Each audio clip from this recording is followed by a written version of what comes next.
Just before I get the Committee of the Whole underway, I want to pass along kudos that I just received from to councillors. Councillor McCallum, you listening?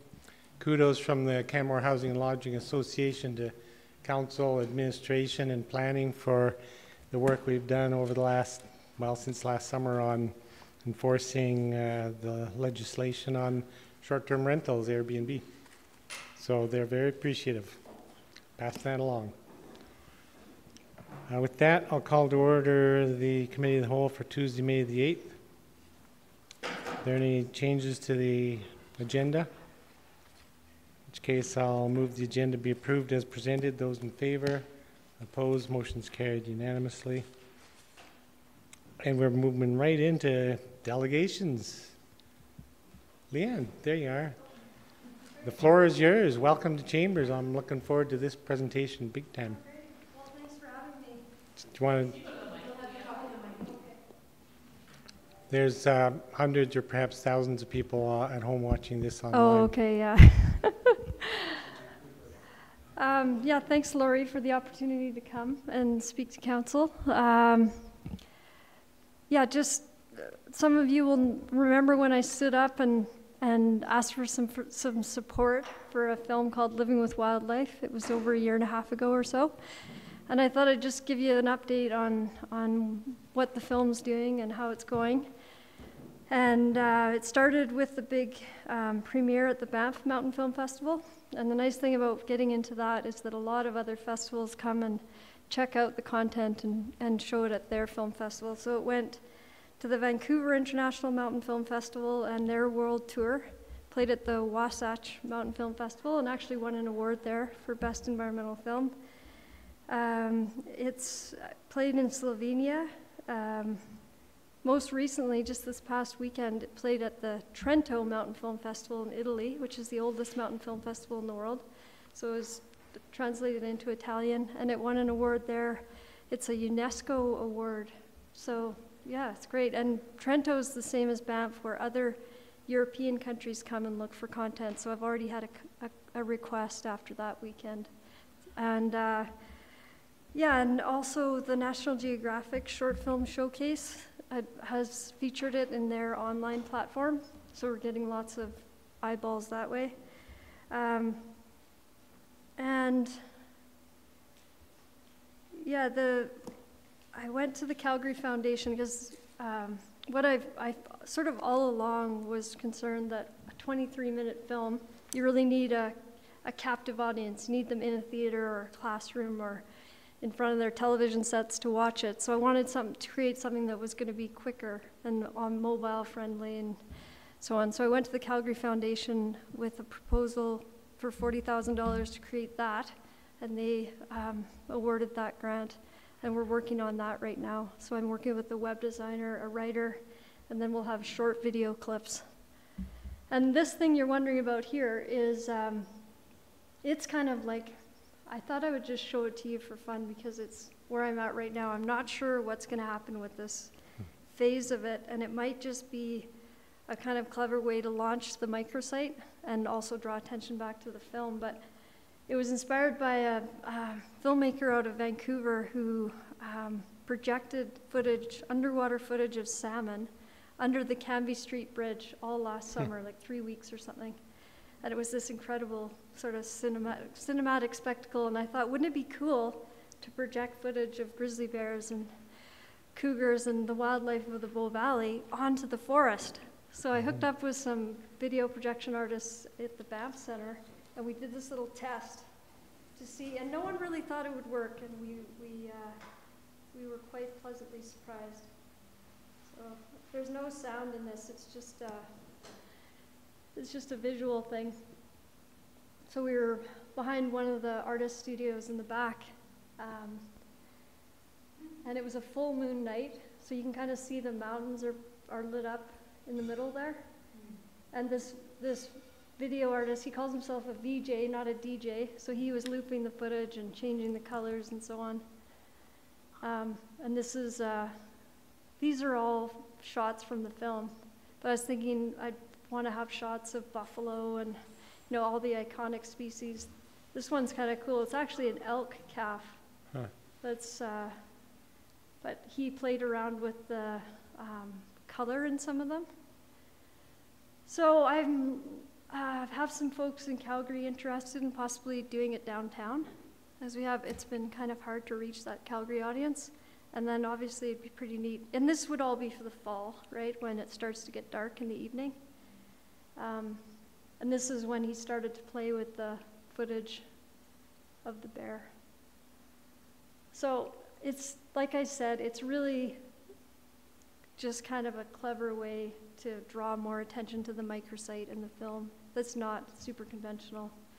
So at this stage, I really just wanted to share this with you because it's just kind of the fun latest thing I've been thinking about related to the project. And yeah, again, it's pretty great how, you know, seed funding from the town and so many others led to this project that I really wanted to do for two reasons. One was to reinforce the culture of living with wildlife that already exists here in the Bow Valley and inspire other communities around the world. And I really think it's doing that. So, you know, I still feel like we're only partway through the project in many ways.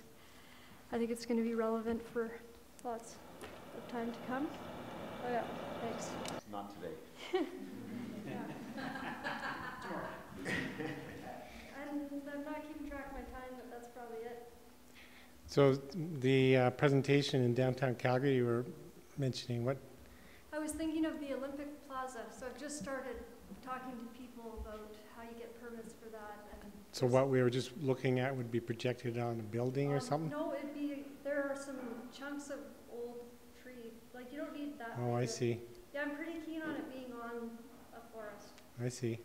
Lots of people do stuff on buildings, but I think it's more provocative on the forest, and you know the trees sometimes move and so on. Yeah. Do you the film itself, which I know has been wildly successful.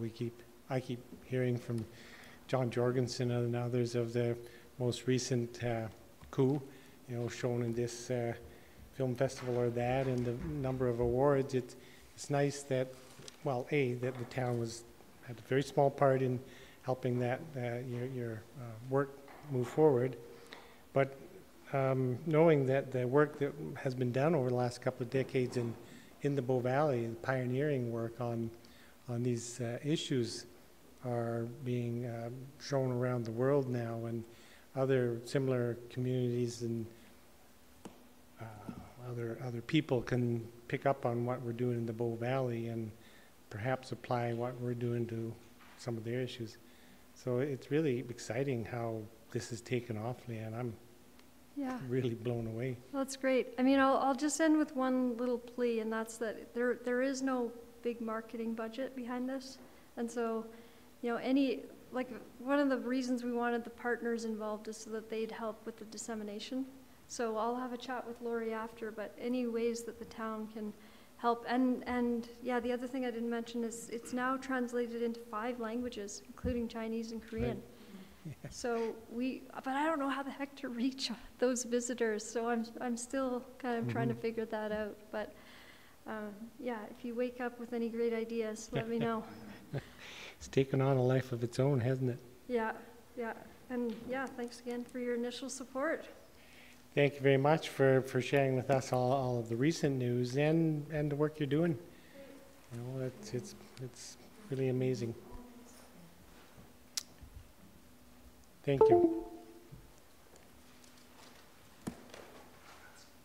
At this point, I'll turn to the minutes of the committee hold Tuesday, April the 10th. Are there errors or omissions? Seeing none, I'll move they be approved as presented. Those in favor? Opposed? Motion's carried unanimously. And looking then to item D1, staff reports, 2017 Protective Services statistics. Mr. Burt. Good afternoon. Before you, myself to provide an update on emergency management from 2017. We have Chief Gaylor and Deputy Chief Martins from Fire Rescue, Michael Orr from Bylaw Services, Staff Sergeant Enius from the RCMP, and Nick Servos, our Police Committee Chair, who will all be presenting brief presentations on what occurred throughout 2017. I'm going to kickstart it. Did you say brief? Brief. Brief. You bet. We're going to be brief. Right, team? Okay.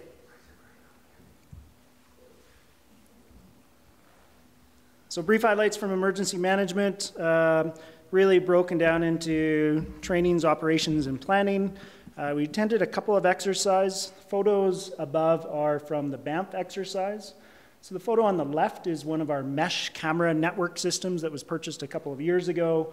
We have 4 of these that link together from an emergency management observation perspective. The photo taken on the right, a little bit blurry, but that was projected from the site to their emergency coordination center. So if you recall in 2013, one of the challenges was, what does it look like out there? What are we looking for? And this also gives us an opportunity to deploy some technology in areas where it may be unsafe to put humans. So it also gave us an opportunity to set up our command trailer while we were there. Don't mind, we'll just interrupt. Yes, absolutely. So on the left, the image of the camera in place, it doesn't need a trailer. No, It so functions, there's 4 independently. of those. They have a battery pack and they all Right. interconnect to each other. Yeah, that's how I remember the description. It could be put up in Cougar Creek or something. So Exactly. it's just coincidental that one's beside a trailer. Or Exactly. Absolutely coincidental. something. Thank you.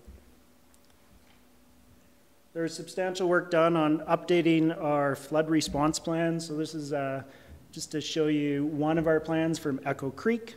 So we updated the steep creeks and the river response plan. So this would be the boots on the ground map for responders and an incident commander to say, here are the key locations along the creek, here are where you go, and here are some of the response priorities, protocols, hazards, etc. So we updated those last year.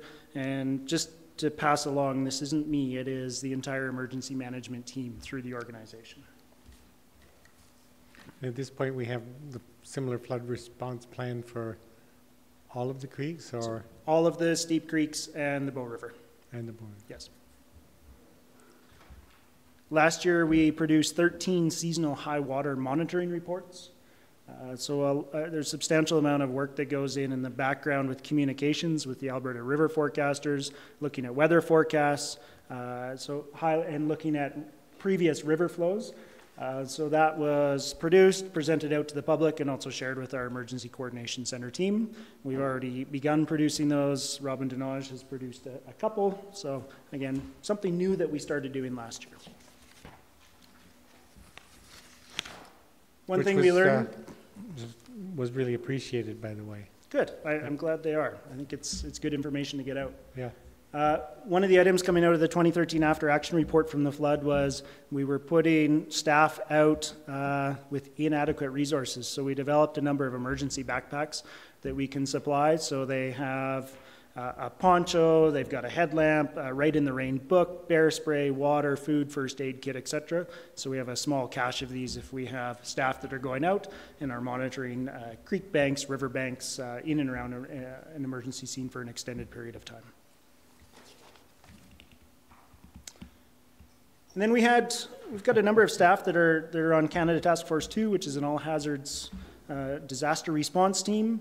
3 of us had the opportunity to go down to Virginia with the team to do some training with Virginia Task Force 1, who is one of the teams that deploys internationally. So pretty interesting opportunity from a heavy urban search and rescue perspective, also from an incident command perspective. So just a couple of pictures from here. So that's simulating a helicopter crash into the bar and grill and having patients that need to be extracted from the roof. So, old Meddy's Bar and Grill there, looks like it ran into some problem. Does that say it was established in 2016. So the site they have is an old juvenile detention facility. It's probably one of the top 2 heavy urban search and rescue training facilities in North America. So it was a pretty cool opportunity. Their team has a lot of resources, and I think they have a lot of fun doing what they're doing. So the Virginia team led the Canada Task Force team through a whole bunch of different exercises and modules down there. and it's meant to have a helicopter crashed on the roof of the building or something? It is. So yeah, that's the tail of the helicopter crashing into the building. couple of the search members and their dogs, so Mark and Axel from Calgary, and Kit and Bailey, who you likely recognize. The dogs were exercising as well, had a great deal of fun down there. These were our luxurious sleeping quarters for 3 or 4 days. So the incident command team were working on 12-hour shifts, and the operational team tried something new where they were working on 6-hour shifts. So they would go to 6 hours on, 6 hours off, 6 hours on, 6 hours off for 3 days in a row. So earplugs were essential in getting sleep. There's Captain Sikorsky, who was leading one of the operation teams. And just to give you an idea, primarily a full voluntary team with members within a 4-hour radius from the city of Calgary. So just a quick shot and just a few highlights, not all of them, from emergency management from 2017. So all those people are within 4 hours of Calgary, you said? Yes. Huh. Yes. All right. Told you we're going to keep it tight, so I'm going to turn it over to Chief Gaylor.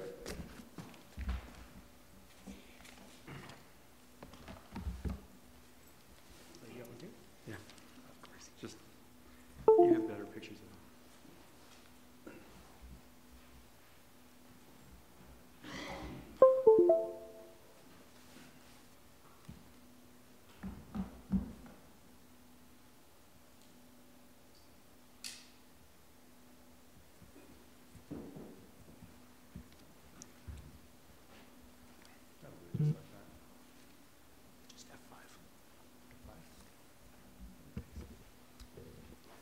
Good afternoon, Mayor and Council. Thank you very much for a few minutes. A quick update on statistics from fire rescue side of things. We're going to really work on the Keep It Tight program. So just a couple of slides to guide us through the conversation. Yes, sir. I'll try not to interrupt with questions and stuff. No, I love questions actually, because I find that to be bought time, actually. That's extra. So really quickly, our statistics for 2017, it was 660 calls in total. As you can see, there's a steady rise. It's a product of population growth, service levels, et cetera, basically driven by population. We saw a bit of a dip in 16, not entirely certain why that is, but currently at 660 for last year, currently we are trending 6% over to date this year. So we're tracking at this, actually about 6-7% higher for this year, month on month. So of course, as the year plays out, we'll get a little better idea of where we're at. Of the 660 calls, 386 were fire rescue calls, and the 274 of them were medical interventions of some type or another. Just a quick breakdown of what the calls were. Just under half are the medical assists, alarms, hazard materials, motor vehicle collisions. Other is just kind of a catch-all for service calls. That's literally everything from cat in a tree to locked out of my house, where we provide services to the citizens. We do that generally in a non-emergent manner. Some of that category also catches assisting the EMS system with stretcher lifts or patient access pieces. Fires were 7% of the calls. Within the fire category, wildland is, there's trends year over year, and we're seeing a reduction in the wildland. Not entirely certain why that is at this point, other than potentially education. A little more proactive with fire bans, a little more proactive with messaging through the community. I thought the community did an outstanding job last year. I was only here for half that year, but there was a real sensitivity around the wildland fire piece. So I think maybe that's reflected in the numbers. Other than that, they are relatively standard across the board. Interesting in the medical calls, by far, our bread and butter are the BLS. BLS is just an acronym for Basic Life Support, what you would term as a fire medical responder or emergency medical technician, CPR, stopping bleeding, blood flow, etc. And 6 were from ALS, Advanced Life Support, so where you would presume a medic, a paramedic is involved. Councillor McCallum, you had a question? I did, thank you, Your Worship. I was wondering whether you'd jump in with it or would I, because one of us was going to. Beat ya. Thank you so far for your presentation. I was reading this over the weekend and was curious that you've stated here that When responding to medical co-response calls, both AHS, EMS, and Canmore Fire Rescue are responding. Canmore Fire Rescue is on scene 36% of the time. Yes. So based on that 36% response being first on the scene, how many of those are ALS calls of that 6% I see in the graph? Or six ALS calls from 2017, sorry. Right, I don't have that metric, and I can break that out and get back to Okay, you. I'm going to ask you that question every time you come to present. I can have that and send it Perfect. up That's through, awesome. through Thank you Greg. so No much. problem at all. Yeah, great question. That'd be an interesting one to know. It is. We work really hard with Alberta Health Services, who your department has, and so it'll be interesting to see if we've been able to grind that number down. Sure, absolutely, yeah. That 36% seems to be tracking roughly the same this year to date. Yeah, it'd be at least that. Okay. Just on the same subject, the first on scene is an interesting factor, but also, you know, if AHS arrived within seconds of fire service or within minutes, I mean, the gap in time? Right. Lag in time, thank you. That's a really interesting metric too that we have a challenge capturing right now with our current dispatch system. That is one of the metrics I referred to as far as going to tender for a new dispatch service. I want that metric in there. We can glean it out manually, literally run by run, and get that for you, that number for you as well. Because to your point, I think a fair amount of these calls will be, we are only there 10, 15, 20 seconds ahead. But there's not a small number where we're there for a substantial amount of time before. There you go. But we can get that reporting as well. Thank you. Okay, well, and then there's a whole variety of highlights. I'll leave them for as they're written in the sake of time. But there's one metric I'd like to just bring forward, and that's the commitment and the dedication that the part-time firefighters putting in towards the service. I'm not sure if you've seen it charted like this before, but it's 278 times we've been asking for part-time firefighters to come out to respond to a fire call. So we're almost once a 24-hour cycle, not quite, but once a 24-hour cycle, asking the general membership to come out for a call. That's a huge commitment when you think day in, day out through your life of being on that pager so consistently. So then I was curious, what does that mean in hours? At a very baseline, at a minimum level, our part-time firefighters are putting about 3,800 hours on response. That's the average amount of firefighters responding to a call with the average length of that call times the number of calls. And the firefighters are putting in about 2,700 hours of training every year. So that's their Wednesday night training for 3 hours, staying on top of their core competencies. So I'd like to track that year over year, and it's just a quick snapshot of what our part-time firefighters are contributing. And they really are the backbone of our service, and I just respect them immensely and like to just highlight what they're putting in for our organization. Yeah, it's good to see it presented in that way. So 278 times they were called out, and that wouldn't necessarily have been all part-time firefighters that made it, but 278 times there was a call out that people responded to, and that 3892 was the total number of hours that resulted because of those 278 call outs? Yes, yes, sir. Right. Yep, the 3,800 hours, that's the 278 callouts resulted in 3,800 hours of service. Yeah. It's the number of firefighters plus the minute, the time they were on the call. That's huge. That's getting to be a relatively large number for a call out system. Yeah. Mm-hmm. Good data, thank you. And that's what I have from fire. Thank you.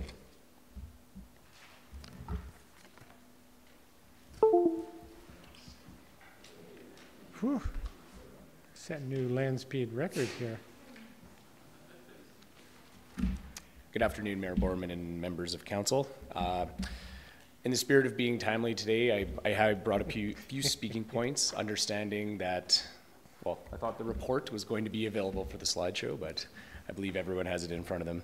Yep. The first I'd like to speak about is part of the patrol focus we've taken over the past year.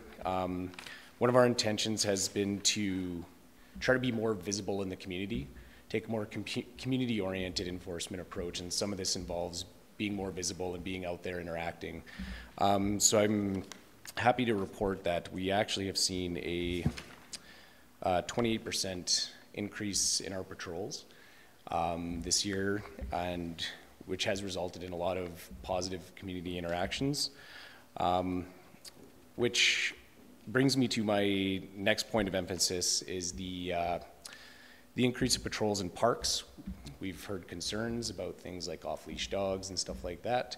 We have taken much more of an approach to try and be out in the trails, try and be out in the parks, to try and address this, and in order to align with council's direction to help with downtown parking congestion, we also put more of an emphasis on downtown parking.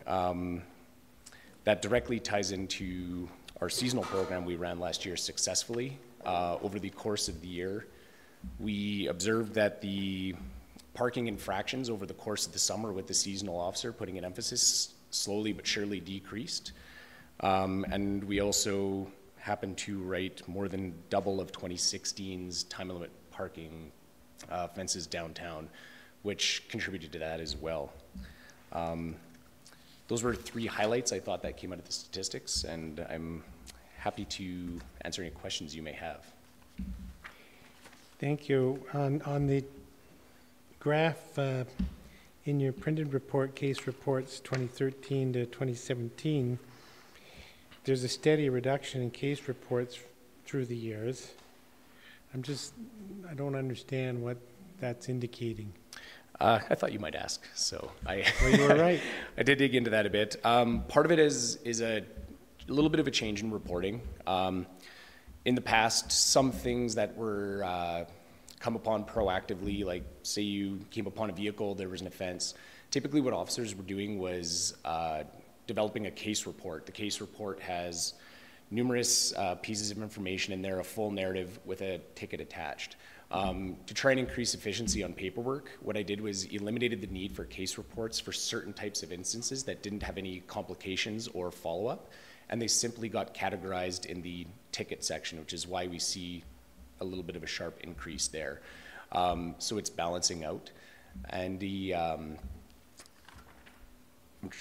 sorry, I lost my train of thought for a moment. So that's one of the main pieces. Mm-hmm. One of the reasons that I did that is I also changed the type of narratives and the type of reports that the officers were doing. There was a lot of point form reports going on that didn't completely capture the whole incident. So I have changed things to a more standardized 4-point style reporting system, which is much more extensive. So in order to counterbalance that paperwork burden, we moved to the ticket style of reporting rather than the case report style. So how I'm hearing that then is there's less paperwork, because, I mean, less case reports because you've cut down on the need for paperwork that informs a case report? We've increased the amount of paperwork required for a case report. So certain types of events that you come across, like for example, if you came across someone with an off-leash animal, it was a very standard issuance of a ticket, no complicating factors such as resistance from that member of the public or any follow-up that was required, such as licensing. We would simply issue a ticket and document it as a ticket rather than generating a whole case report. This was something that was standard with my past organizations, what they were moving to try and save paperwork. So it does change the way the stats look a little. You'll see a rise in tickets and a lower in case reports. But you know, in speaking to my staff, there have also been less calls to us, which has been steady for a while. And the reasons for that, I'm not 100% sure. So. Okay, thank you.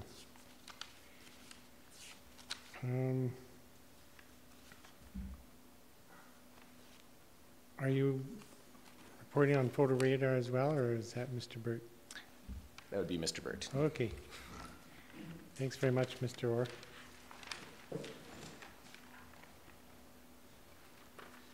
I hadn't planned to report on photo radar given I the just large had one information question that was presented recently, but if you have any questions, Yeah, I'm more than happy to we talked answer. about it just last week. No, just there was a question in the report that I wanted to ask in the public session around the note the photo radar program was audited by the Justice and Solicitor General Department 2017. The results of the audit determine the town's programs in full compliance, etc. Now, there's a new or a different process underway this year. Correct. Right, and you want to just touch on that briefly? Yes, so the current review is to essentially look at the photo radar programs as a whole and how the funds are being used. The initial date in the RFP that was being reported was May 15th. Since we met last, I've received further information that that date is being pushed back for a final report. No date has been confirmed, but I was advised by the member that's looking after that from the Government of Alberta, but we should have the report by year end. Year end, okay. Yes. Perfect. Welcome. Thank you. All right. I think I might have asked that last week too, didn't I? You did, but I'm glad you asked because it's an update I It's an didn't have important before. thing for, you know, Yes. our visitors here. Staff Sergeant Inez.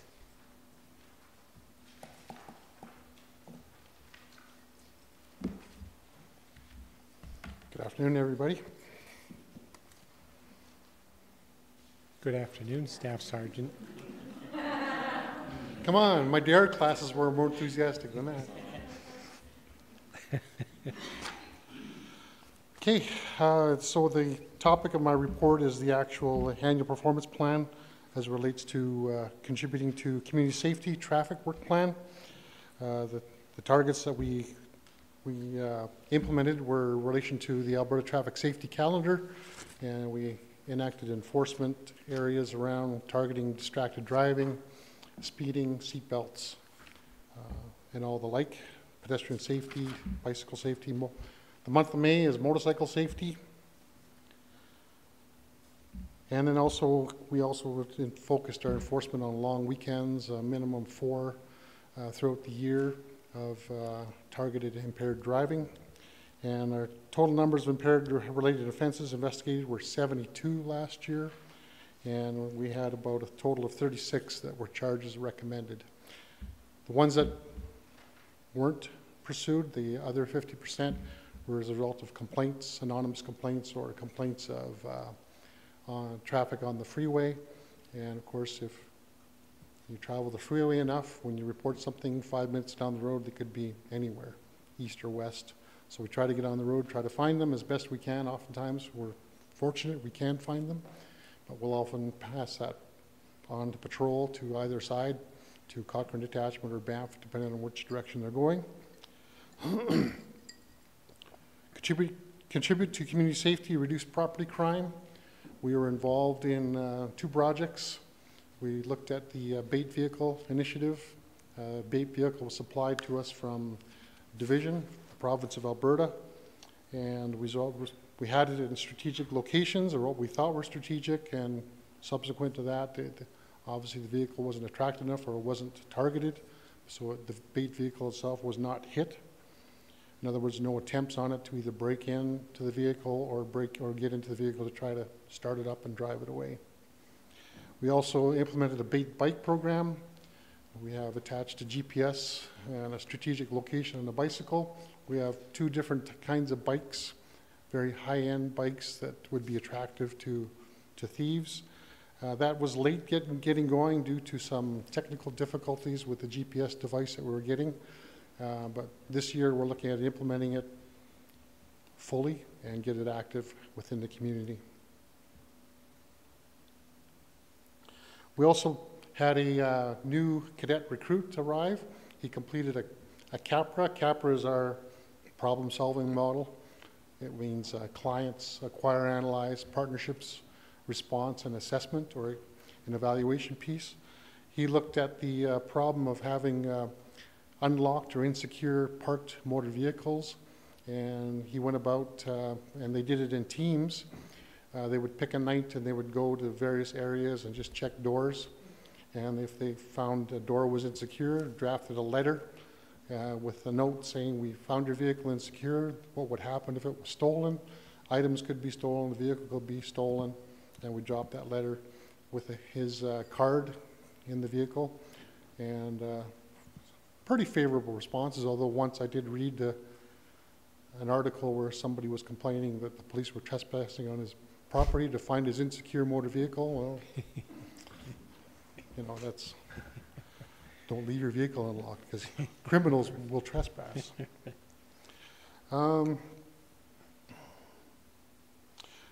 Then we hope to implement that in a initiative this year involving partnerships with the business community, the policing committee, and try to have a brochure-based, signage based in the town of this is either a lock it or lose it community or something like that, and so that motorists remember that they should leave their vehicles secure and not have any visible attractive items so that somebody would go in and just break open and take those items.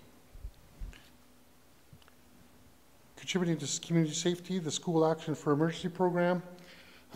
What we did there was all of our, we have 15 constables and 2 or 3 were assigned to the schools, and they all had a minimum of 2 visits per school. They exceeded that, and from that we were able to retrieve all the information to complete our electronic data bank for contacts, site plans, exit points, emergency contacts for every school in our policing area. And we also, this year, wouldn't be reflected in this report, but in I think this first week of April, we did an exercise at Lawrence Grassy, did an actual lockdown, and it went really well. There was a couple points that were observed. Sergeant Andronic, who's very well versed in a lot of risk, identifying risk, and he saw some things, so he hopes to get together with them and identify some of these and make some changes. So it was a very good practice. Any questions along the way? Don't hesitate to ask. Councillor McCallum. Thank you, Your Worship. Thank you for your presentation so far. I just had some questions about the stats, in particular under the drug category. Yes. So they're not, they're group stats, so they don't show us at what kind of production, possession, or trafficking that we're looking at. I was wondering if you could give us a sense or feel of how many of these for 2017 would be cannabis related and that will not be illegal come when the legislation passes federally. Some of it would still be illegal, like trafficking would still be illegal unless you're a store, but I was just curious about the possession and even the production, I guess, growing. If it's under 100 centimeters, is that? That's a good question. I can get back to you and answer Perfect. on that. Thank you very much. I would just be curious as to how much that would free up of time, or if it gives you a whole other job. Yeah. Generally, and not speaking to specifics of these incidents here, but they're not small. Yeah. We don't of course. Get involved in small quantities of possession. Often they would be determined to be a non-chargeable at that point. Okay. Thank you very much. But I can definitely find out what they are and that'd be interesting to reply. look at. Yep. Thanks very kindly. You're welcome. Councillor Sanford. Thank you, Your Worship. Thank you for your presentation, Mr. Aeneas. I'm just wondering if there's been a lot of late night break-ins in vehicles in the last few months, and it's sort of been circulated that yes, people have to be more careful with their property and not leave valuables in their vehicle. Yep. But do you think we're seeing an increase in the rates of rural crime? Are we sort of part of that rural crime rate increase? I wouldn't. We're not identified as a rural community, but I can see where your question is being directed at. Is that the larger urban area at Calgary? There's a lot of targeted enforcement going on there. So if you focus on one specific thing or one area, you're going to push out the problem. So what's happening is we're getting some of that pushing out into the outlying areas. That is happening because the latest incident that we had are 2 individuals from Calgary, and they were on a spree, and for whatever reason they decided to go to these communities, and that's what they did. So that is happening. We also have implemented a new crime reduction unit team being based out of Airdrie. It's about a 6-member unit where they're roving, And if we identify an issue or problem in our communities, we can make a request and action them in our area to do a targeted enforcement initiative. Okay. Yeah, I just think that our proximity to the Trans-Canada Highway makes us very accessible to anybody that's coming through this area. So you're looking at ways of dealing with that. Best we can. Yeah, okay. Hopefully, like I say, I mean, the eyes and ears of the community are the community. A police car going by or being present in certain areas is only there for a brief period of time. We don't always see everything, so we rely on the input from the community. Good. Thank you. Thank you. On the other hand, though, I recall just last week in your report noting that on a comparative basis, Canmore's crime rate, and I can't remember if it was per capita or whatever, was lower than the... Yes, so, our criminal code level of investigation. Yeah. Right. So from that perspective, I would characterize Canmore as a safe community. We're doing our best. Thank you. Enhanced summer shifts. We had a number of shifts last year. We focused primarily about 4-hour shift pattern, and our focus was bicycle patrol, foot patrols, just visibility and or some traffic. We had the Bow Valley Trail undergoing a lot of construction at that time, so there was laser enforcement that was put upon that roadway. This year we're going to try to expand it to 6 hours, and we'll maintain the same focus, and we're hoping to have a lot of good support from our membership and doing a lot of the traffic enforcement around that. And our crime trends, which I had expressed to you a couple weeks ago, are the same report. Canmore Municipal Detachment increased by 1% between 2016 and 2017. That represents a file number of 1183 to 1199 and a 5-year increase of 21%. Persons crimes increased, property crimes increased, and our other criminal code decreased, and we had a spousal abuse increase by 13%.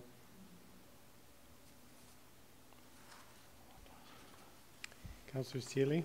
Thank you, Your Worship. Staff Sergeant Aeneas, about the spousal abuse, the last 3 years it seems to have spiked. Any correlation between visitors, residents? Can you put that in perspective? It seems to be about 60% residents and 40% visitors. And when I looked at the stats last fall, that's where they're at, and they seem to be consistently the same. It's not changing. They seem to be local at the 60% side. Thank you. And our statistical data is presented to you as well. Any questions about that? I noticed there was a couple of unique ones. The extortion, we had 2 incidents reported. Those were computer internet based. People saying you have this, and in order for us not to display it, you give us that. And they were basically told to block and ignore and no longer have those people access their site or change their access passwords. I suspect there's a whole lot more than 2 that happened, but most people just know to delete. Yes. Yeah, I probably get something like that in my email at least once a month. Yes. I'm always happy when I see my spam envelope empty. Otherwise, I go right to that trash can and delete. Right. I don't have any questions for you this time, Staff Sergeant. Are any other questions from members of council? Seeing none, thanks very much for being here again today. Thank you. And you're going to get out there and keep our streets safe. Doing our best. Thank you. Mr. Servos. Oh. Afternoon, Your Worship, council members. Thanks to the other members of the Protective Services, I only have 1 minute. You all have my written. Sorry, time's up. Thank you. You all have my written report. Just a few areas that I want to touch on. Currently, the committee has a full complement of members. We do have 2 people that will be up for renewal this fall. One is Councillor Seeley. His term's up. He's subject to reappointment by council. And we do have 1 other member who will probably continue on if council so decides. Just make public recognition to the former chairman of the policing committee, John Reeves. He's retired after a long number of years of service in the policing committee, and we did make a special presentation to him earlier this year. One of the major accomplishments we had as a committee this year, or last year, was development of a policy manual for the policing committee. It's really helped in standardizing our operation. We were the first policing committee in Alberta to adopt the formal policy manual, and it is being used by a number of other committees in building their policy manual. During the year, all committee members reached out to the citizens of Canmore for input on policing concerns and priorities. We met with financial institutions, service clubs, businesses, condo groups, and many others.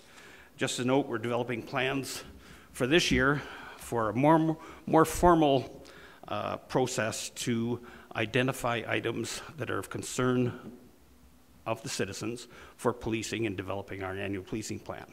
We hope to roll something out for this winter so that we'll have it for developing next year's plan.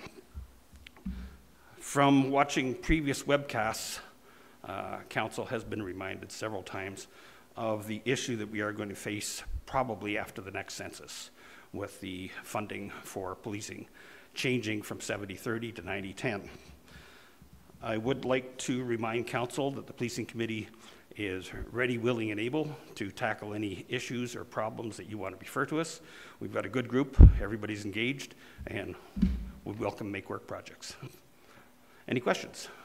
Thank you for that. No, I just had one observation from your written report, which was that it's good to see that once again there were no public complaints directed to the public complaint director regarding the RCMP, which is another positive sign. Well, the PCD, the role is to assist a citizen in the filing of a complaint, not to be involved in the investigation at all. Mm-hmm. All the 3 complaints that we did have last year, they were filed directly with the RCMP. Mm. One has been resolved, or 2 have actually been resolved. One was, yes, there was a problem. One was, there was no problem. And I think the 3rd one, from what John said the other day, it's probably going to come down. It's not supported at all, so. Okay. Yep. Thank you for that. Are there any questions for Mr. Servo? Seeing none, thank you very much. Thank you. Thank you all for being here with comprehensive and brief reports.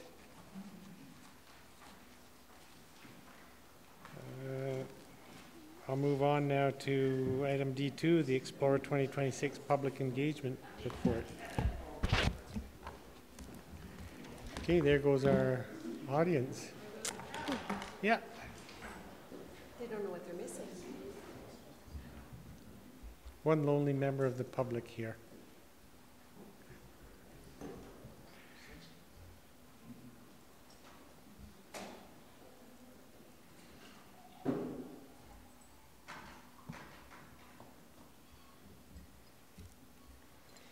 Good afternoon, Mayor and Council. My name is Robin Denodge. I'm the Communications Manager. I apologize if I sound a bit congested, just getting over a cold. To give you an idea of what information to expect from my presentation, I'll start by giving you a very brief background of where we started, and then I'll quickly, oops, there we go, get that working. Then I'll quickly recap the public engagement process so you can see the progression of how we've gathered the information. Then I'll spend a bit of time showing you a few details of what Phase 2 public engagement consisted of. And then I'll walk you through the process of how the principles were actually developed that we're recommending.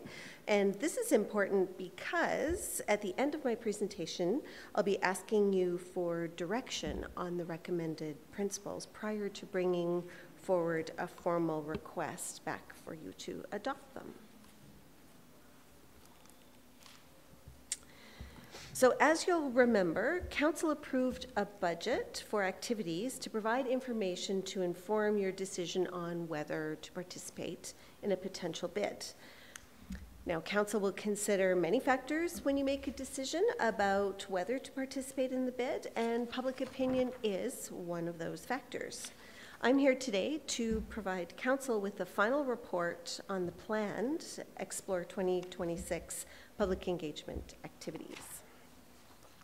The Explore 2026 public engagement process was split into 2 phases. The goal of phase 1 being to learn about the public's priorities, their concerns, and values surrounding a potential Olympic bid. And you may recall in March, I provided Council with an update on that first phase of public engagement and presented the draft principles to Council. The purpose of the second phase of engagement was to have the public evaluate the draft principles that could guide Canmore's decision makers as they consider participating in a potential bid. So today, I'll present an overview of phase 2 and recommend a final set of principles to Council.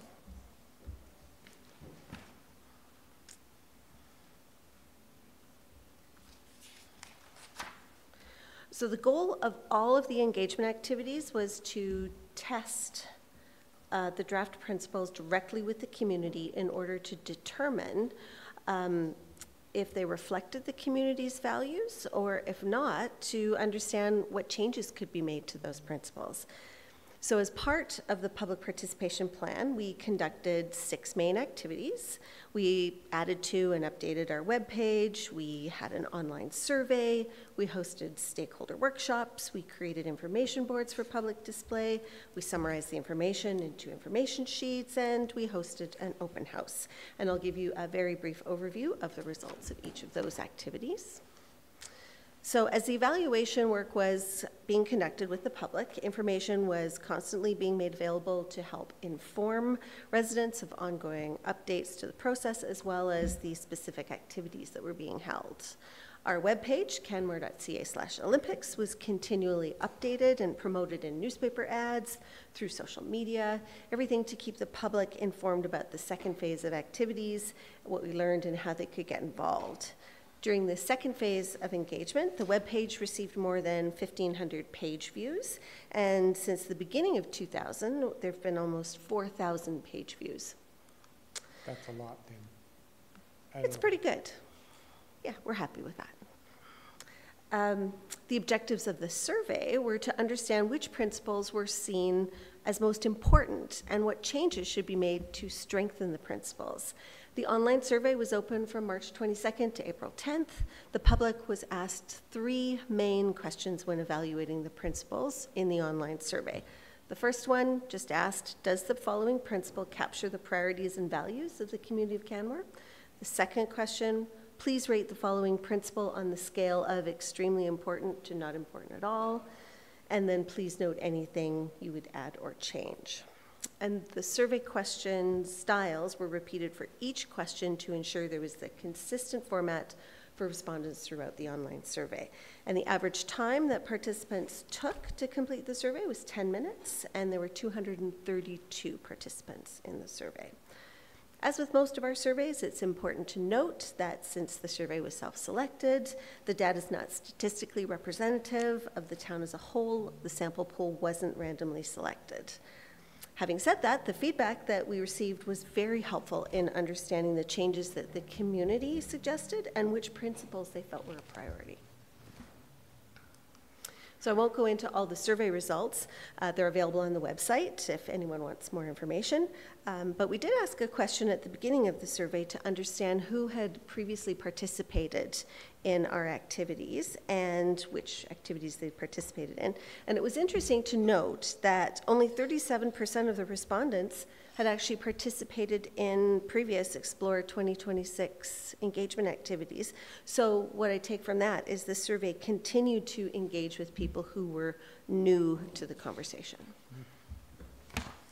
The next activity was the stakeholder workshops, and we held 5 90-minute workshops over a 4-week period between March 21st and April 12th. And the workshops really offered the community an opportunity to do a deeper dive into the evaluation of the principles. The workshops allowed for individual and group work and saw participants analyze and evaluate their top principles of interest. And they also provided a platform to collaborate and discuss ideas and share information with each other. And nearly 50 stakeholders participated in the workshops. And really, the ones that I attended, there was a very engaging and productive discussion. We had invited about 125 people to the workshops, and we advertised them to the public through our usual channels. Just out of curiosity, the 125 that were invited, how did you establish that list of possible participants? So those were people who had self-identified themselves to us in the first phase and had said, here's my email address, please let us know if there's any more things coming up. They had a known interest in being involved, that they had contacted us during the first phase. They were recommended by a stakeholder who had been engaged in the process. They were suggested from our findings in the first phase, and we went through and thought, oh, those are some people that we might want to have a deeper conversation with.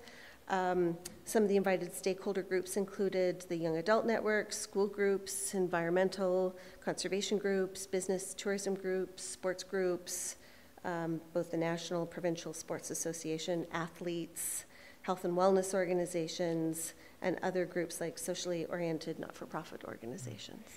So within the participants that did take us up on the offer,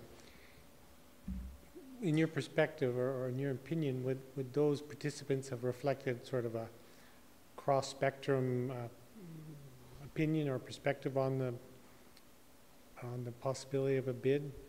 I think we did have a very broad spectrum of people, and from the sessions I attended, there were people on opposing sides of the issue, even at the same table, discussing the same principles. So it was really great to see the productive conversation that they were having, because it wasn't about should we or shouldn't we bid. It was about, if we are to bid, what principles should guide decision makers.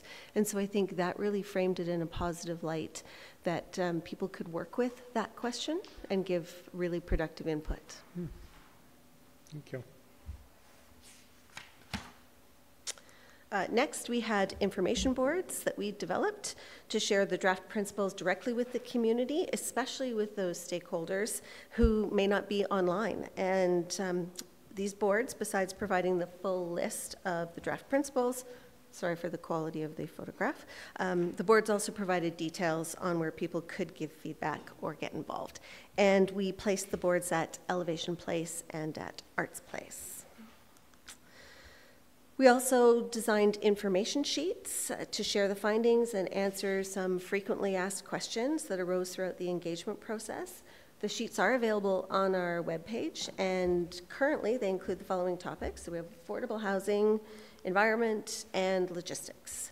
And the information sheets were available to the public during the open house and the workshops. And in some instances, we actually sent them out by email to people when they had quite complex questions that really required the detailed answers. And they're now on the website. And then lastly, we hosted an open house. It was on April 9th, and we provided the public with an opportunity to ask their questions and evaluate the draft principles. And we had 47 people attend the event, and we received almost 50 comments on various Post-it notes during the event. So as I mentioned earlier, the public wasn't asked whether or not we should participate in a bid. However, a primary objective of the activities of Phase 2 was to have the public evaluate the draft principles that came out of Phase 1. So we took all sources of feedback, and while you can see a summary of some of the findings on the screen, you'll soon see how those comments were incorporated into the development of the recommended principles. So one of the things we heard was that more explanation is needed about what exactly are principles and how would they be used to make decisions. I found myself explaining that quite often in conversations with people and at the stakeholder workshops.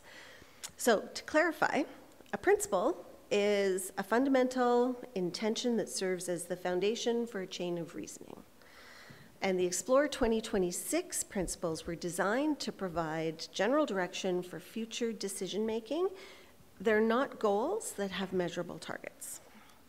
And the intent behind creating these guiding principles is that they can be used by Canmore's leaders to help evaluate the community's participation in a possible bid for the 2026 Games. But these principles do not in any way presuppose that a bid will occur. And these principles can be used as a guide for decision-making, both in the short term and the long term. We hope that they stand the test of time, but they could be updated if needed. So, based on the themes heard in this second phase of engagement, coupled with the work that Council did earlier this year to identify preliminary principles, a revised set of principles was created to reflect the collective input from the community and Council. And while you do have the full report of the development phases in front of you in attachment 2, I'll walk you through a few examples just to show you how the principles were developed and the thought that went into it.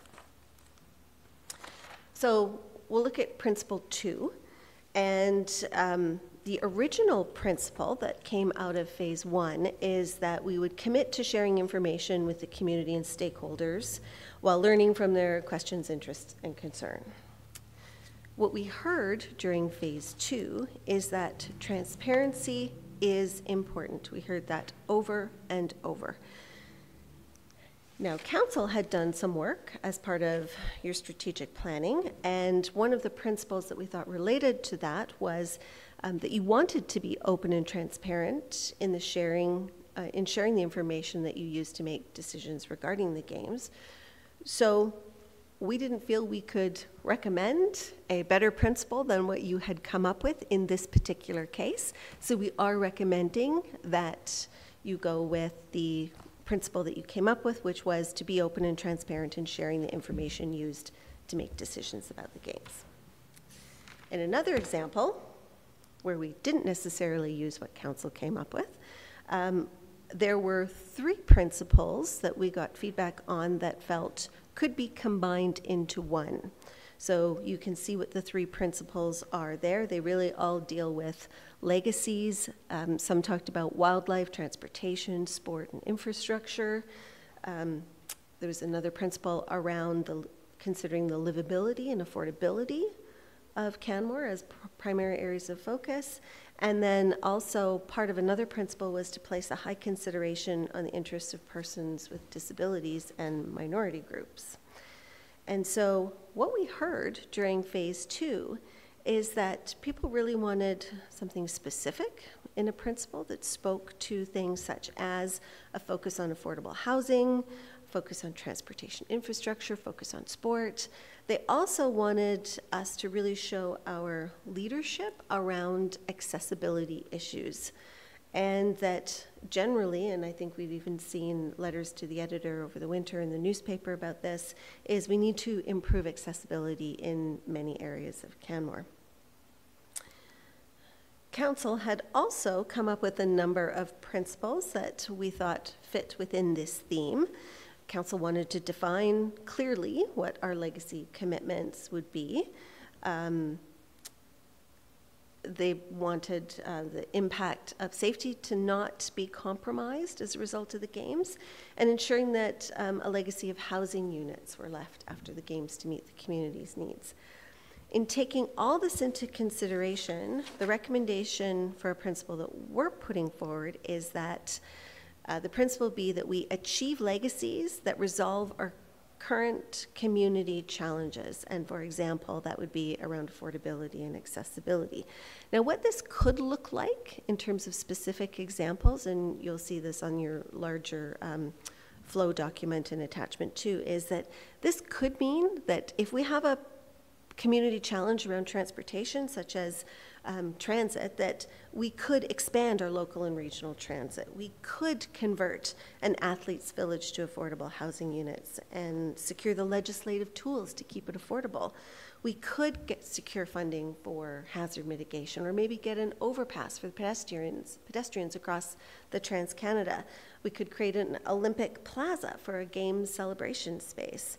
We could enhance livability and affordability. So this principle, while it doesn't get into the specifics of listing them all, we think it really captures it by talking about achieving legacies that address the current challenges.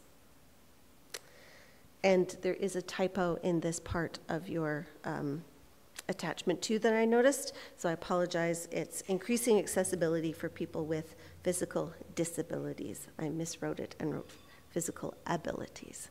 I wasn't trying to be politically correct. I just forgot the dis.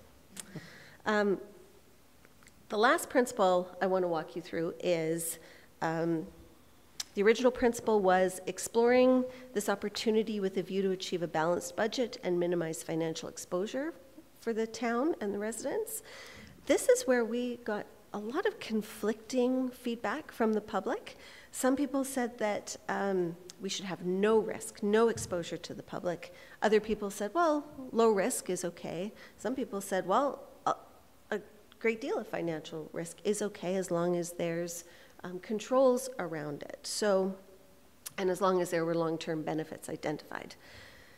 When we overlaid that with what Council had identified as a principle, to operate the games within a balanced budget with no pressure to the local tax base, we combined everything we heard along with the principles. What we'd like to put forward as a recommendation is to secure ongoing tools for municipal funding in order to have minimal impact on the taxpayer.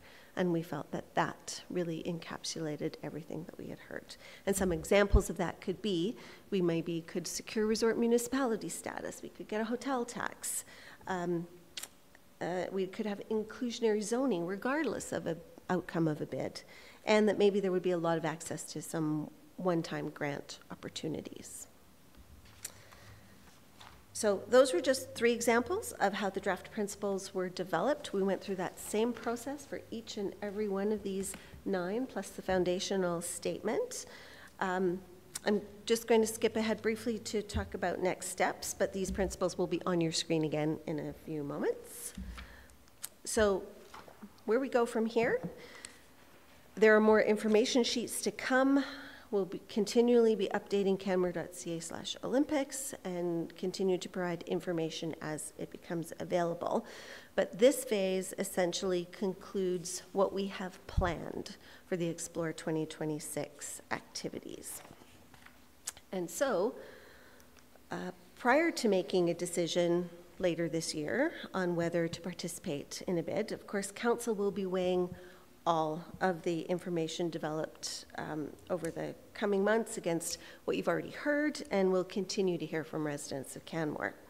And as I mentioned at the beginning of the presentation, we are seeking direction from Council on these principles prior to bringing a request for decision back to Council to formally adopt the principles. So to that end, I'm happy to answer any questions that you may have. Thank you very much for, well, the engagement process and the ongoing reports, the work that's been done. We'll talk about the recommended principles in a future meeting. I suppose you'll be looking for a motion to approve them. Yes. Right, so we can delve into that perhaps at that moment. One question I have, a general sort of a question, is how do you see within the future process to get from where we are now to where we will be one day on this question? Have you imagined any other sorts of processes that involve the public? I mean, this was a really good process, I think. I would expect we're going to be wanting to do something similar when there actually is more information that's been developed by BIDCO? Or? Are you So at this point, when we talked about what the budget would be for and what the initial consultation would look at, we put together the plan, and this was the end of the planned activities. I would be absolutely open to hearing from council if there is more information that you would like us to engage the public on.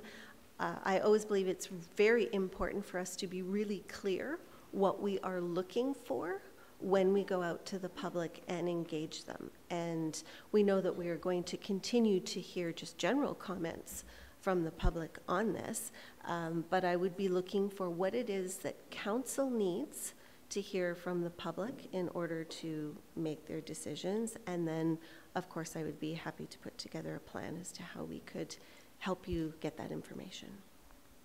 Mr. Soto, you had something else to add to that? Not to what Ms. Denaj just said, but I could supplement that information. So if you wanted to discuss what council needs, and then I could add to that. I'm not identifying any needs Okay. of council this time. I'm just curious what thought there's been upstairs around that possibility.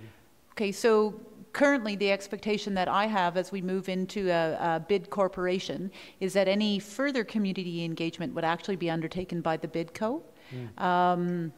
And that is the process that's currently underway, with a request for proposal being led by the current shadow bid team at the City of Calgary. But it will transition to the bid corporation. And, you know, the information that the bidco produces will need to be shared at large with the public at hand and with the councils, both at the city and here in Canmore. But we do expect that to be led by the bid corporation. Okay, that's a good answer. Thank you. Councillor Sanford. Thank you, Worship. Thank you for your presentation. That's very interesting to see what you have come up with for foundational statements. You showed us a graph earlier of what the budget was, and one of the budget allocations was $100,000 for the expert advisor. And then there's a graph in our report showing that only $1,200 of that $100,000 has been spent at this point. So are we continuing to allocate that money to expert advisor? I believe so, but I would look to Ms. DeSoto to give an update on that, as she's been coordinating that area. So the expectation when we initially put that budget forward was that we would need some legal advice as we moved into this process, especially around the multi-party agreement and any cost share arrangements. And we just simply haven't gotten to that stage yet. So I do anticipate as we move into the bid corporation and we start negotiating with other levels of government that we'll need some of that expertise. Okay, and so that funding is there for that purpose? It's still there? Yes. Okay. And then we're only at $70,000 so far of the spend of that $200,000? Yes, and I just heard from Suzette Cardinal today that we did receive some invoices today from the City of Calgary regarding our Pyeongchang Observer Program experiences. So there were 2 invoices that were received, both for the Paralympic Games participants and for the Winter Olympic Games. So we had indicated here as we were waiting for that. We were waiting for that, yeah. So those just came today. Okay, great. Thank you.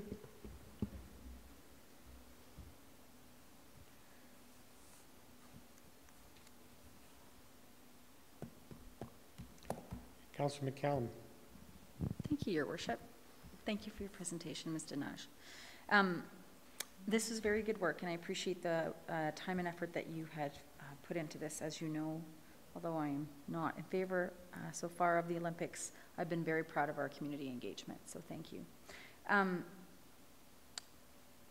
any time during these discussions, did any of the participants provide an indication as to what for them was a deal breaker? I think. And were they given the opportunity to articulate what was a deal breaker? A direct question to that, no. Okay. However, we did during the survey ask about what their top priorities were. So when we put together the original 13 priorities, we asked them to rank them in order of importance. And when we first put out the 13, they weren't in any particular order. Now I believe that they are, and that these are in order of importance to the public based on what we heard. And in the full report, I do give a list of, I didn't include it with your package, but it is online. Page 39 of the report does list the ranking of how the public prioritized it. And so what I could infer from that, if this were to answer your question, is that the most important thing is for us to be open and transparent in sharing all of the information and sharing the why behind decisions that are being made, and that was the most important to the community. And then it was about the legacies and the funding and ensuring that cost wasn't an issue. And while I wouldn't say that people came out right and said it's the cost that's a deal breaker, that came out loud and clear that that was a major concern.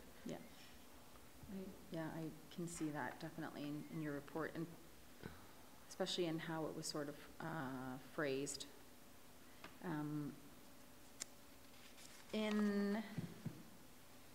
I noticed one of the comments was removing themes that were not within the municipality's control. And so that was, and correct me if I'm wrong, directly related to the, and I should have stapled these, man. I think I can answer your question. It was around clean sport. Yeah. Yes, that it was felt that since we had no control over the IOC's reputation or our desire to host games that were clean and representative of Canadian values, that we should pull that principle out because it wasn't within our control. But don't you think that was it maybe expressed that our own reputation is under our own control? So I guess that was one of the things. There's just a few things that pop. Like overall, I'm pleased with the foundational statements. And I'm actually pleased as to how the report, because I can see that the public sees where it was going through council's mind when we were coming up with ideas through strategic planning. But we have control over our own reputation, and so many. I guess my only challenge to that statement about removing themes that are not within the municipality's control, much of this is not within the municipality's control. So I just wondered, I guess this is committee of the whole, so you're looking for feedback. Yes. That's just an item of feedback that I would provide.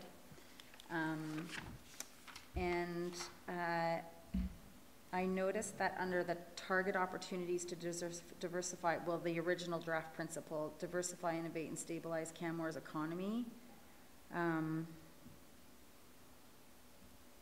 then I guess I'm not sure I'm following how it was lined up with the council's guiding principle with regards to mitigating impact to locals, and then how that traveled to what a legacy outcome or the new recommended principle. It seems a bit of a reach. Which one was that, number 3? They're not numbered. They target opportunities to diversify, innovate, and stabilize Canmore's economy. Oh, that's the sort economy. of the number. Create economic diversification and improve living wage job opportunities for residents. Let me just refresh my memory. Yeah. That sort of have been morphed into number 2, achieve legacies that resolve our current community challenges. For example, affordability and accessibility. No, the new recommended principle was actually number 6. Number 6.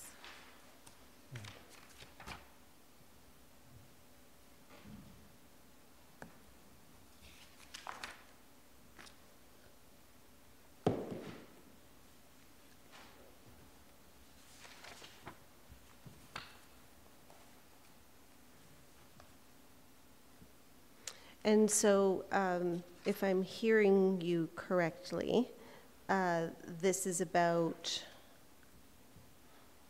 diversifying the economy and marrying that up with councils wanting to acknowledge and mitigate impact to locals from added attention and attraction of visitors, and then that traveling to, they just don't, for some reason they don't seem to marry. Mm-hmm. So the original part about mitigating the impact on Canmore residents through all of the additional visitation, that, if I recall correctly, came back to achieving legacies that resolve our current community challenges. And if a challenge is that we are impacted by the number of visitors here, whether that's on our environment or our cost of living, that would be addressed in principle number 2. Okay, but it's being addressed through principle number 6, and I'm not sure how that, creating economic diversification, improving living wage job opportunity addresses council's concern around acknowledging and mitigating impact to locals. I might be splitting hairs here, but I'm supposed to read my agenda package. Yes. So. Thank you. And if it's, if it would be okay with you, I would be happy to follow up with you and have a conversation. For sure. And help me understand. It just seemed to stand up as not, they just didn't seem to go smoothly together. Okay. And not all of them fit colleagues ask more questions. That's what I had so far. Thank you. Thank you. I'll follow up with you. Councillor Seeley. Thank you, Mr. Dinosh, for the work and this information. It's very good. Just wondering, I know the open houses that I attended, the spirit seemed to be pretty positive. What was the spirit of the workshop? Was there anything that really came up that stuck out with you? Was it positive? Was there some statements that concerned you? I would say that while people certainly came into the open house with a very fixed perspective one way or the other, some people did. Some people were very much against the Olympics and some people were very pro, that they set that aside for 90 minutes and had a conversation, and their minds were either opened by what other people had to say, or perhaps they even found other supporters who validated their position. But it was definitely mixed, but positive. Okay, thanks. And something else that jumped out at me, legacy of a wildlife overpass. Mm-hmm. How was that discussed, and where was a location considered, or just the concept? Certainly we didn't go that far into the weeds, but knowing that we may be able to leverage some funding for legacies such as a wildlife overpass, we certainly wanted to capture that and have that as an idea for a potential outcome. Okay, thanks. I don't have any specific questions to your report. I think it's fairly clear. And I certainly read my agenda package as well. And to Councillor Seeley's question or perspective, certainly in the conversations I've had in the community and at public open houses, I've seen a slight shift in perspective. Not all the way from one end to the other of the spectrum, but more conversation I have, people are finding themselves able to entertain the possibility, given a lot of the information that's become public or discussed publicly. So I think the work that you've been leading has been positive in that way. In fact, I just spoke at lunchtime to the Canmore Housing and Lodge Association group, and the presentation I was giving was based largely on all of this, the information that you've been developing, and a very open and positive reception to how we're moving forward on this challenging question in the community. So I see value in how we've been moving forward. I think Canmore's done a little bit better than City of Calgary on public engagement. So thanks for that. Unless there's another burning question. Councillor McCallum. Thank you. So when this comes forward to council next, I'm guessing, is that sometime next month or? Depending Yes. on when we can get it on the agenda and what direction I get from you. Right. I'm hearing a few little tweaks might be needed. Yeah. But yes, it would be brought forward for your approval then. And it's going to be brought forward for our approval before the City of Calgary makes their decisions in June? Possibly. Yes. I'm seeing the CAO nod yes affirmatively. It would be my preference. Okay. That's just me though. So what will the motion look like when it's brought forward to council? Like normally it's, well not normally, sometimes it's accept it for planning purposes or accept it for information or. This would be my first time bringing forward a request for a decision to council. Mr. Soto? Yeah, so, you know, as we've been discussing all along, the intent of the principles is to guide decision-making for the town of Canmore. So they could and should be used as a lens into the community's priorities, concerns, and values as you're faced with decisions, or I'm faced with decisions at the BIDCO table and needing to bring you back some information. So they're certainly not a decision in any way to bid, but they are, so they would be, that the motion would be that council adopt the following guiding principles to help guide their decision-making regarding a potential Olympic bid. That would be the motion. And that, you know, so if these 9 principles do not articulate the lens that you feel reflect the community's values and expectations through this process, then we would like to hear that today so that we can make the changes that you feel are necessary before bringing those back. Okay, that's a good answer, thank you. And so, although the public wasn't asked yes or no at any stage in any of this, yes or no was not an option. When do they have the opportunity to actually articulate yes or no to councillors or and to by that you administration? mean yes or no, we should bid or not Yes. bid. There has been discussion of a Because I do get that question. Yep. I was not given the opportunity to just say no. And that's a democratic opportunity that we have to recognize, that people may not want to participate. And I'm pleased that even, and I think I am, suspending my disbelief and moving forward with the process. But there is an opportunity, there should be an opportunity, and I'm not talking about a plebiscite necessarily, but there should be an opportunity for people to actually articulate yes or no. When do they have that opportunity? As part of what we have planned, there is no opportunity for that, or there has not been. I wanted to be very clear in putting this public participation plan forward that I did not want to ask the public a question that then would give you the opportunity to either decide for or against that.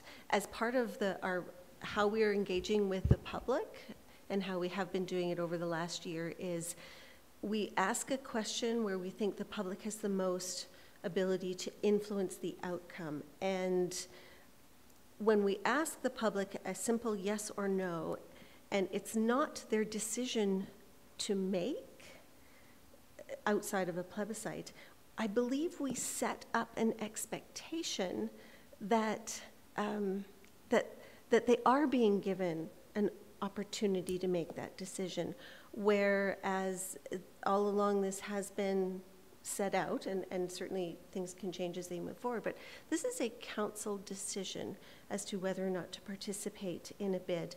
And if the public are asked and council then makes a decision contrary to what public opinion says, especially when the public engagement we're doing is not necessarily statistically valid, and it may not represent the overall opinion of the public unless it is done in a format like a plebiscite is done, where everyone has the opportunity, it's promoted equally, or like our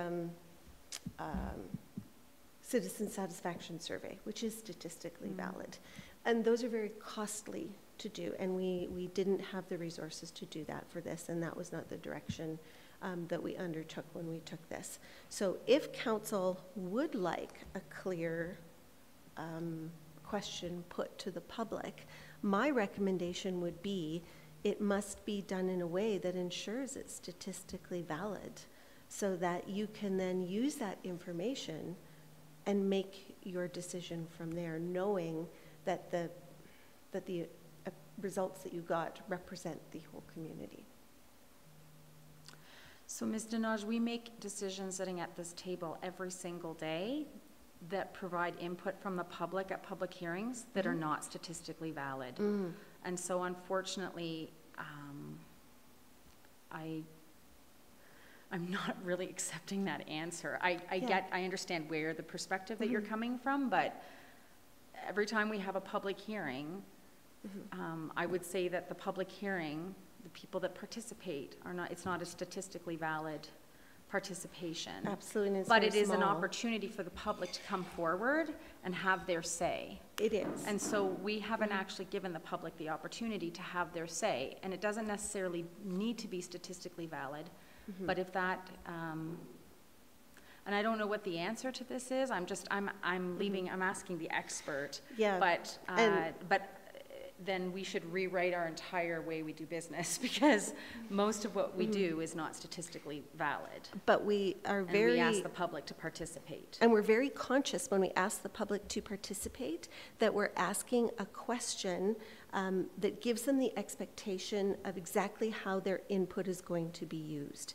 And so asking a question, do you support the Olympics, yes or no, I believe sets up the expectation with the public that then that's going to be used.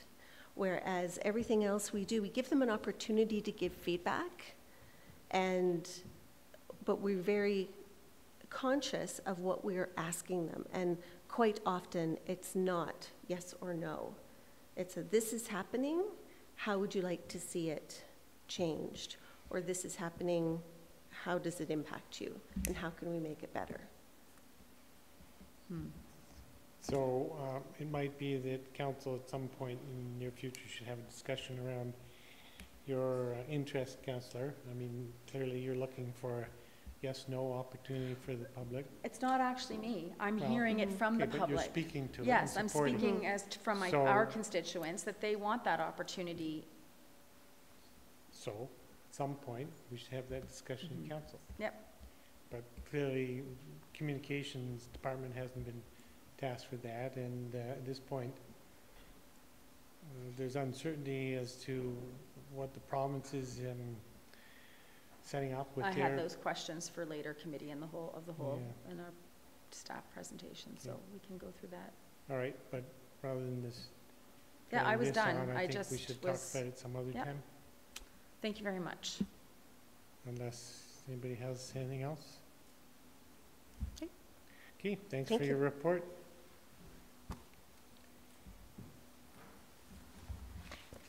With that, we will move into section E1, council updates.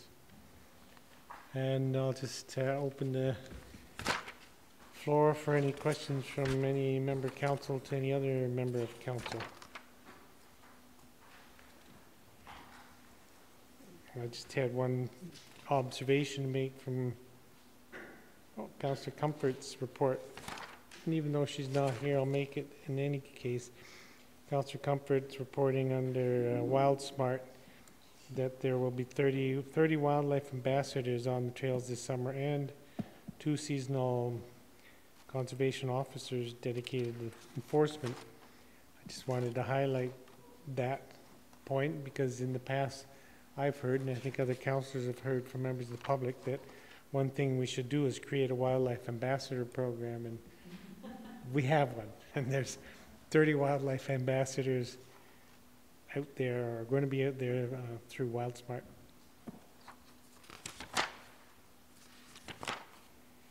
But I have no questions personally specific to any of the other reports. Does anybody else? No. Moving on then to F1, the service area reports.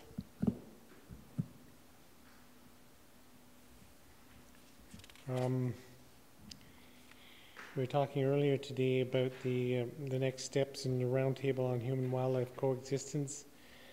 Ms. DeSoto's report references that, and there will be a series of open houses and presentations once the report's been released at the end of this month. If I understand, there's tentatively an open house going to be planned for the first week of June in Canmore that would allow us the opportunity to roll out that report. June 6th.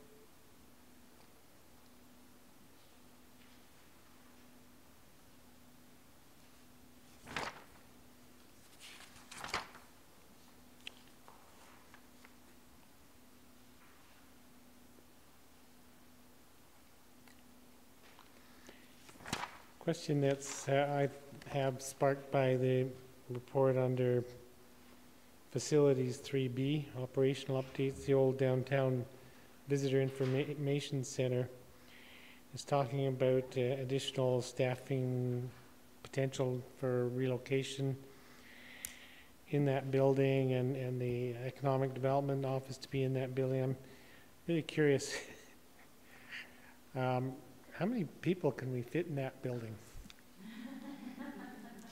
We're definitely well below the occupational load for the building, so there's no problem there. In terms of the number of office spaces, I believe we're adding about 8 or 9, about 8 spaces, I would say, in the old VIC side of things. So we've added some partitions in there, and so that's on the right-hand side when you walk in. That's correct. Yeah.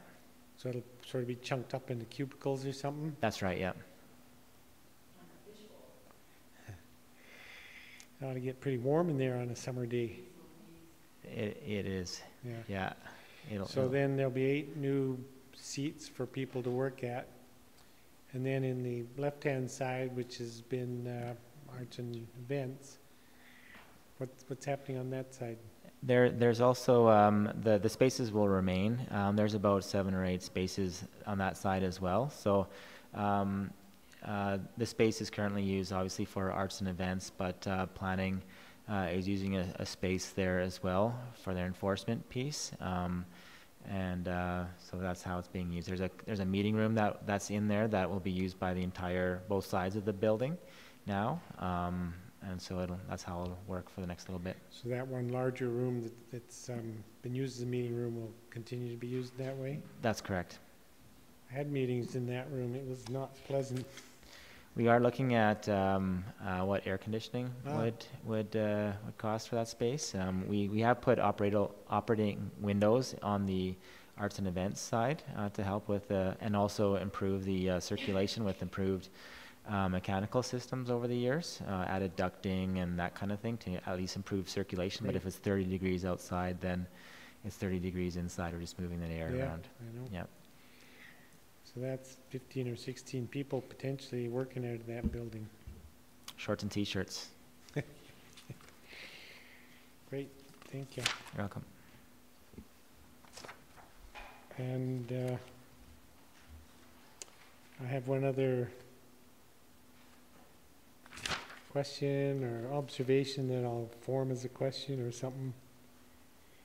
And it regards the next part of your report about the Pearl, also known as Work Tech Update. and you're talking about the number of work orders that are generated and the increase over year to year to 1,100. And the chart in your report breaks down that volume of work orders. And I was just, what struck me was seeing it in this fashion, the amount of work that's generated out of the facilities department with all of those facilities that we have to operate.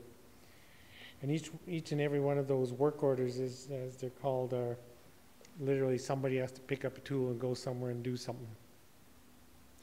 Indeed. So the Pearl asset management software system, it's been under implementation for a number of years within the town, and the facilities department was an early adopter of the software, namely because we were working without a work order process. So before, we were receiving work orders from a number of sources: phone calls, text, email, verbal. And so this way was a really important tool for us to stay organized, to prioritize, and that sort of thing. And so it's been a very helpful mechanism for getting our work life in check, in addition to inventorying our assets and preventative maintenance and that sort of thing. So it's a complicated software, though. So when we see the numbers increasing from year over year, I attribute that at this point more to a learning curve than actual that much percentage increase in volume of work. Time will tell, though. Once we have 3, 4, 5 years of data, it'll be more meaningful than the 2-year data. So 2016, I would call more of an implementation year. and that sort of thing. But it also shows that in our different business units, where we separate them out into the Canmore Recreation Center, Elevation Place, and then all other buildings, you can see that we have a large number of work orders generated in all 3 business units, and we seem to be staffed about right when you look at how many work orders are generated. We have the most number of individuals at the rec center, followed by EP, followed by other buildings. So I'm looking closely at the other buildings component, where we seem to be a little bit stretched. But we do adjust our workflow. We do have staff that work at Elevation Place that support the other buildings component as well. So that's how we're managing that. The Union Hall doesn't show on this list. Do we have no role in facility management there? Pardon me, can you repeat? Union Hall, I thought we had a role in facility management there. So that would be rolled into the other buildings. So we do function as the landlord equivalent of that building. So we do tend to the core life safety type items and those kinds of things, the building envelope, and the occupants tend to do the smaller fixes and finishes on the inside. Right. In that case. Yeah, I think to put a fine point on it, what really strikes me about this report is keep bearing in mind some of the comments I've heard recently around the facility staff at the rec center, and how some would have it that they're not doing anything, and we should just get rid of a couple of staff and fix that problem that way. And this report really helps to underscore how much work is happening through that department. I mean, that's a lot of facilities to manage. So a timely report. Councillor Sanford. Thank you, Worship. I just have another question for facilities. There's just a couple of points under that. The fire hall storage, it says there's discussion with original contractor are still ongoing, but repayment program is now in place. Can you just describe what that is about? The contractor essentially went bankrupt in the last year, and so they are it's a small company, and they are working toward getting their feet back underneath them. So what we have struck is basically a repayment plan in 4 equal installments of about just over $1,000 a month, starting at the end of May. So we still haven't received funds, but the agreement was struck at the beginning of May for first payment at the end of May.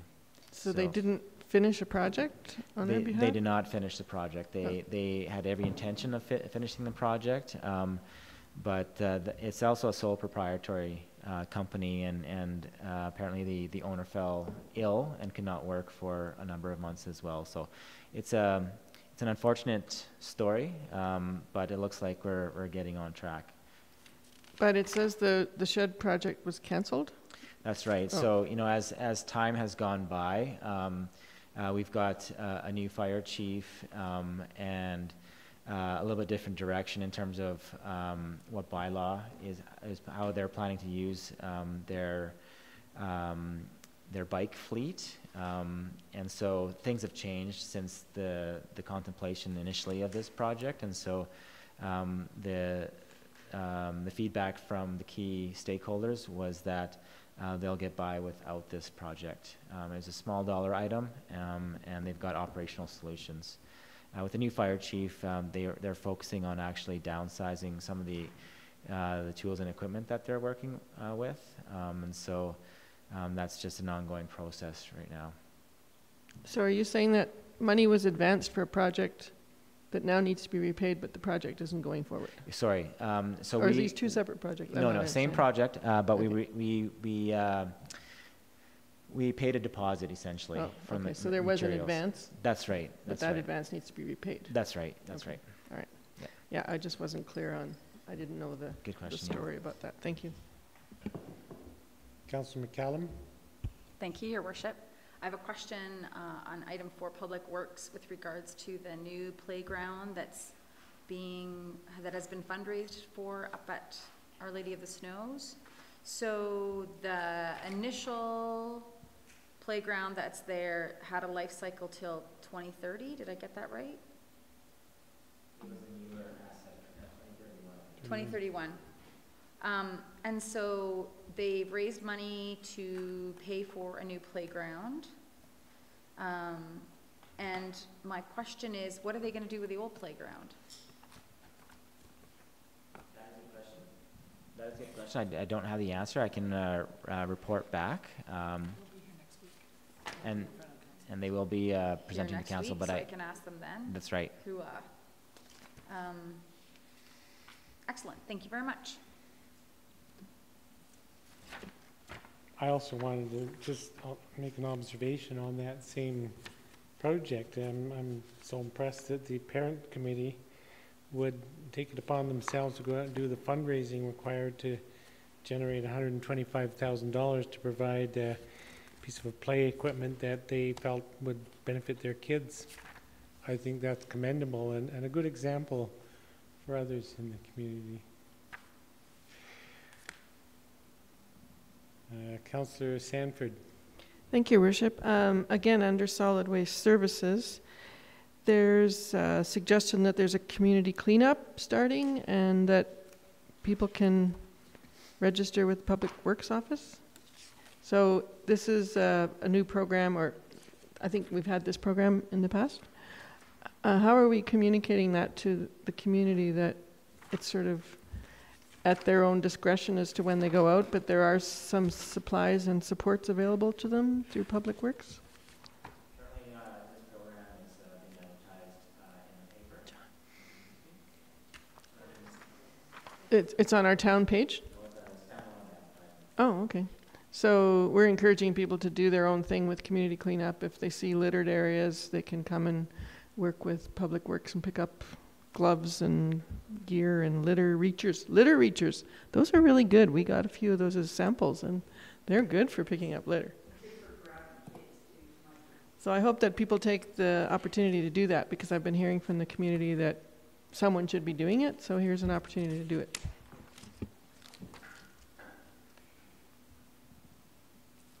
Any other questions or observations from the service area reports? Councillor McCallum. Thank you. Is this an opportunity to ask more questions about the Olympic Observer Program, or is that another on that topic? We can finish all of this and move into F1. Okay, thank you. Councillor Hillstead. With the trees that were removed, was at the hotel on the Bow Valley Trail, was that just, like, did they just go and remove them for fun, or was it wind, storm? Because I know some trees fell down on a couple hotels a while back, and so trees got removed. So was it necessity, or was it just they just wouldn't remove trees without knowing? My understanding is that this removal was certainly not requested by the adjacent landowner, and it was not a requirement in any sort of way. It wasn't a fire smarting or hazardous tree removal. It was, my understanding is that it was for view enhancement of the property. Thank you. Councillor Sanford. Thank you, Your Worship. I had a question also about the service disruption with the water main breaks. There seem to be tracking fairly high again this year, and I think we had some budgeting issues this year for last year. That are we on the same track of having a lot of water main breaks again this year? This year was again another unusual year in terms of the number of water main breaks. The way it was a long winter season, and it did result in higher than average breakages. So we're tracking higher than average. Okay, so we may have to be looking at budget again, because we have a certain scope of water main breaks, and beyond that scope it has some budget impacts. That's correct. Ms. DeSoto. Yes, I just note when Dennis Letourneau was here from EPCOR speaking to the agenda item regarding the overage at the wastewater treatment plant rehab fund, he did say that there were a high number of water main breaks last year, but they were tracking normal this year. Although what's listed in their report here is more of the service lines, not the actual water main. It's the service connections to homes. So they will be here in June to do their annual performance update, and maybe we could ask them at that time. Yeah.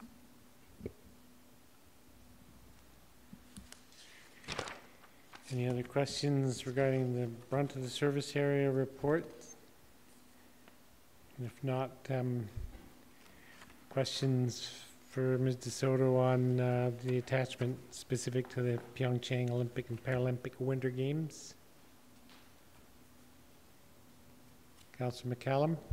So my questions weren't necessarily about the report, but they were Olympic in nature, and I wanted to divvy those out from Ms. Denage's presentation because she wouldn't have been able to speak to them. So should I have done that when we were, no? You just have questions specific to the Observer program? No, to the reporting of the Olympics, period, from Ms. DeSoto, just some questions I had. Sure.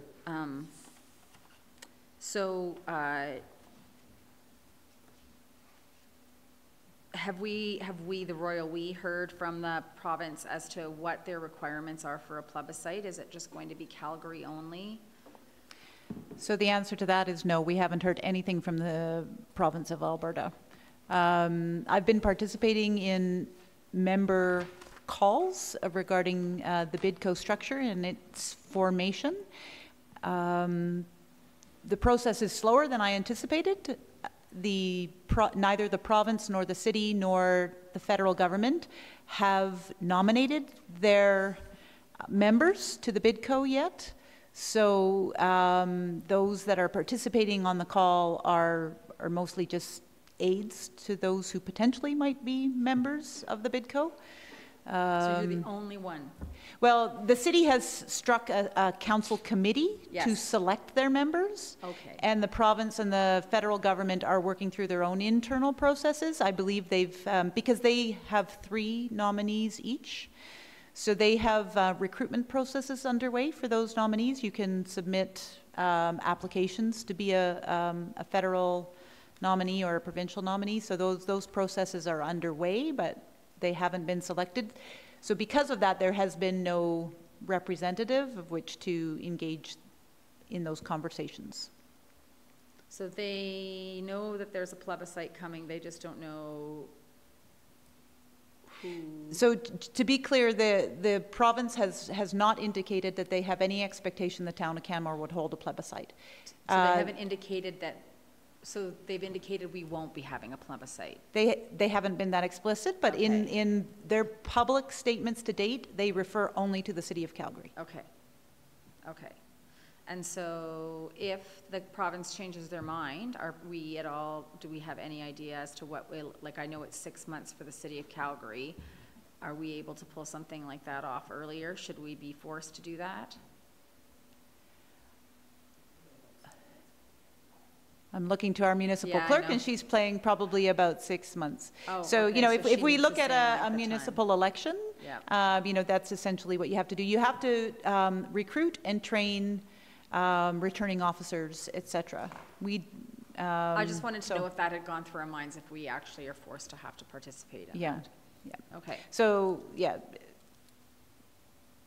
we have not heard from the province at all regarding Canmore's participation. and so the council committee that was struck, their terms of reference were approved this afternoon. And I'm wondering if that's something that council can look at, if there's something like that that we would like to engage in. We've discussed this at the previous committee of the whole, about at least having a conversation about it. And so I noticed that they expanded their membership. They had quite tight membership. They've expanded that as such. And I guess I'm just bringing it to your attention that it has been approved, that their terms of reference haven't been proven. It's of wider terms of reference than just selecting their nominees to the BidCo. Yes, I No, have I'm not just- seen it or been involved in that. I know the city process is very complex and I would say convoluted. There is not clear decision-making paths there. I think that that's why they've built this committee, though, is to actually try to funnel those. I would respectfully say that the bid corporation is where the bulk of the work and information will come from. And so I am unclear currently, and I'll have to read the terms of reference for the committee, what the role of the committee vis-a-vis the bid corporation will be, because the BidCo is meant to be a completely separate standalone. So I'm not certain what the expectation or the intent is on the committee in oversight of the BidCo's work or in review of the BidCo's work, I think those it's kinds of things. decision-making for the city. I think that's the point of the committee, is to distill decision-making from the city of Calgary's perspective versus the BidCo's perspective, which, as you have just articulated, are very separate. Yes. Yeah. Okay, that's all I had. Thank you very much. Any other questions or observations on that attached report? Seeing none, are there any questions around the council resolution action list? Bow Valley Regional Housing. I was going to ask, who was that darling child in that photo? I did have a bit of a question. So it's noted that construction on phase 2 is stalled. Do you want to talk about that at all? Yeah, there's not really much to say right now. I think that the province of Alberta has quite a few projects that are at sort of 80 to 100% completion, and they want to make sure that those projects are completed before they start on any new projects, and we are that new project. So I think that there's some hope that maybe some demolition might occur before the end of the summer. But the funding that we've been expected, that's in place? or- Everything's in place. Okay. The promise is Just the there. actual start It's date? just like getting shovels in the ground, literally. Okay. And it's almost like that building knew, the old building knew that we were moving out of it, because it's just like literally things are like popping off the walls. It's just like, oh, I'm done. So, But it's frustrating because we know that the need is there, and we know that people in the community have been coming forward and contacting members of the board as well as contacting the CAO, and they think it's under our purview, and it is not. It is the province's project. So yeah, I won't even ask you to forecast when it might start up again. No. I would not. Remembering how it kept getting paused and delayed by the province for phase 1. So Yeah, so.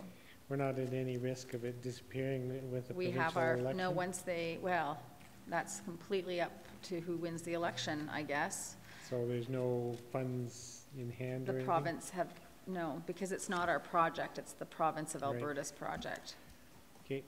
So I just know that the original, so the funds at the town of Canmore would have originally, under the old ASLI program, would have been 50-50, as you recollect. And so the ASLI program has ceased to exist, and now the province themselves are taking on those projects at 100% of funds.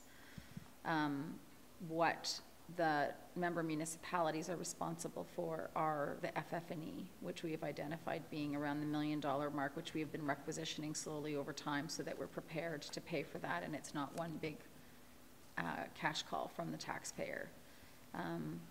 So that piece is in play, and we are doing everything that we can to support the province of Alberta and that department in trying to move forward with this project. Great, thank you. Thank you. If there's nothing else, I'll move the committee whole be adjourned. Those in favor? Opposed? We're adjourned.